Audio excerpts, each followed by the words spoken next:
Bring me closer to heaven with you.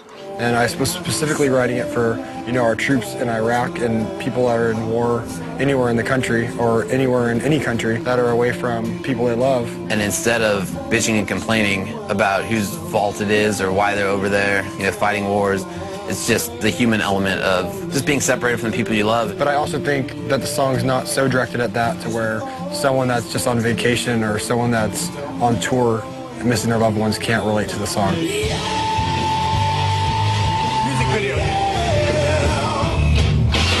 If anything has gone just perfectly in the studio, it would definitely be that song.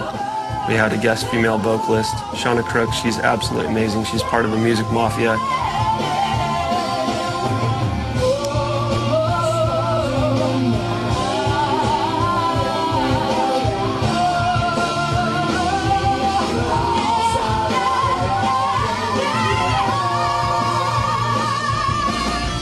Had a great opportunity to meet the guys in Big and Rich, and they've just completely befriended us, and we have a mutual respect. We're really about music without prejudice, so that's how they put it. Hey, sing it like a lead, like, fuck this background shit, we'll bring it down. Yeah, be loud.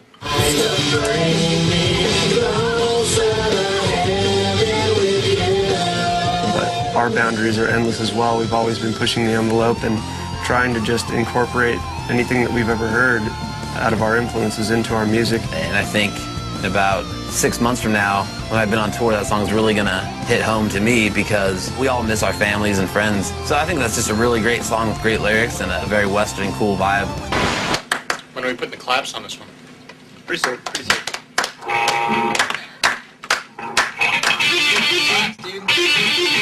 All over the holes.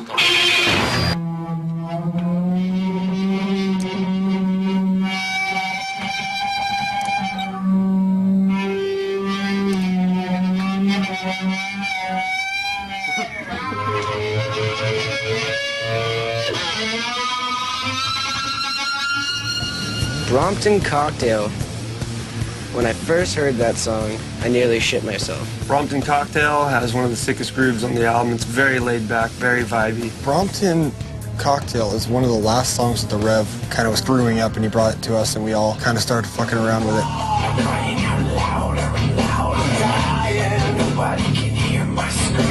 Brompton Cocktail, I kind of had the idea for, it's kind of a hip-hop-ish type of really heavy, subtle groove parts, like in the verse. Lenny Castro laid down some amazing percussion on that kind of stuff, and just which really just put the whole song in the pocket.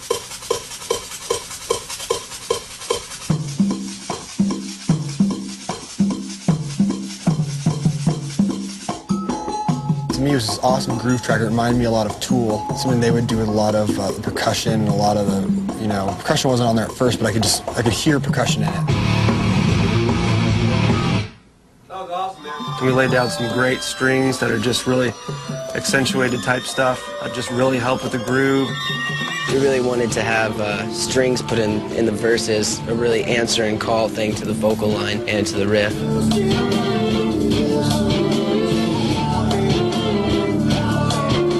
Wanted to bring, for the lead part, bring in strings instead of guitars. So we thought that would add like an Avenged Sevenfold vibe to it.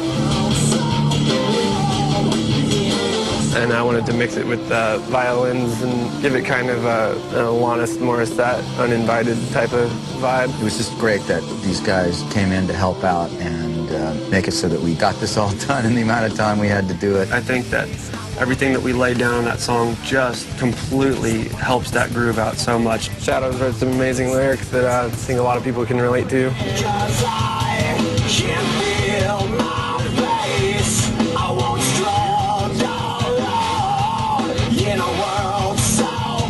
Chorus, love the chorus. I actually re-sang the song like 3 times just to be completely happy with it. You know, it was kind of one of those things where I just had to keep working on the vocals to get them where I wanted them.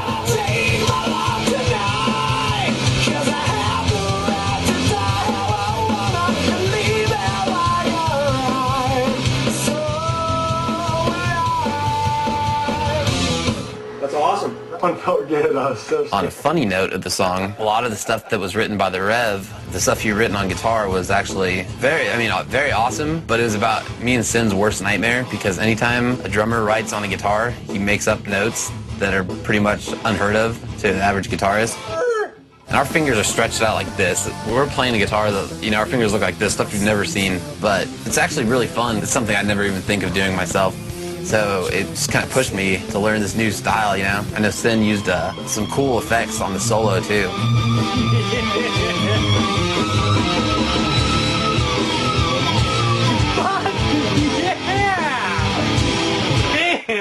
I don't know how you could grab that shit so fantastically. We stacked that song, even though it sounds very minimalistic.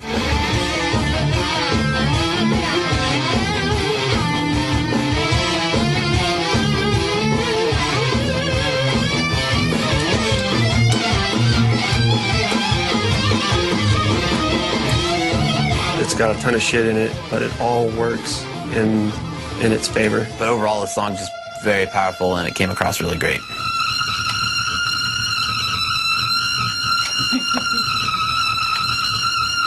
Whoa!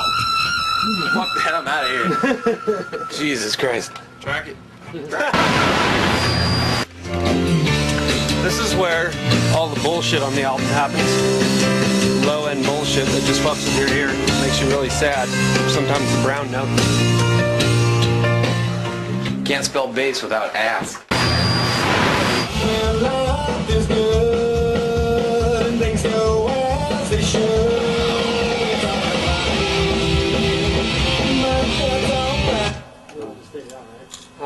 Right now we have a song tentatively titled Disneyland Acid Trip. When you hear it, I think you'll kind of understand why. I wrote this silly piano part with this drum. I had this idea, like this old, like Western, like with the old piano that plays itself, and with the drum roll behind it and stuff. And I wrote this verse, and then I showed it to everybody, and then I wanted to immediately throw it away. And everyone was like, "No, yeah, that's rad. You got to keep that. You got to keep that." We were writing it.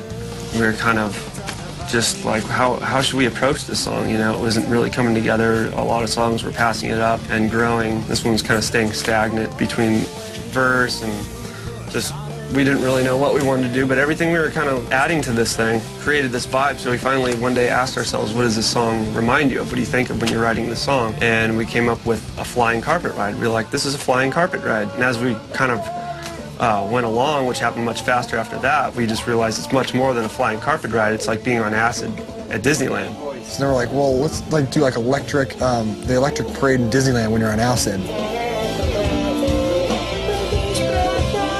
The key voice should be Matt's cartoon voice. We had Jamie lay down the piano on it and worked his butt off on it and just get that thing perfect.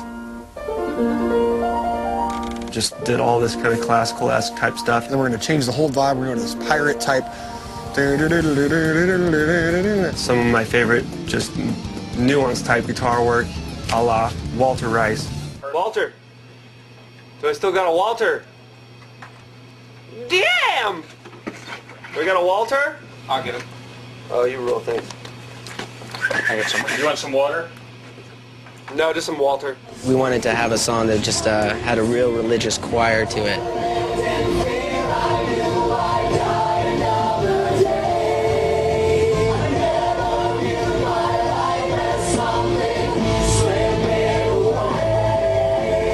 Yeah, so the singers in the choir come in and they're really great to work with because you can say, here's the parts to sing and do it right away and get an attitude and get an approach that you want. And then if you try new things and try adding something, they're really quick about doing it and learning it. The added dimension of that many voices on a track behind Matt's amazing singing.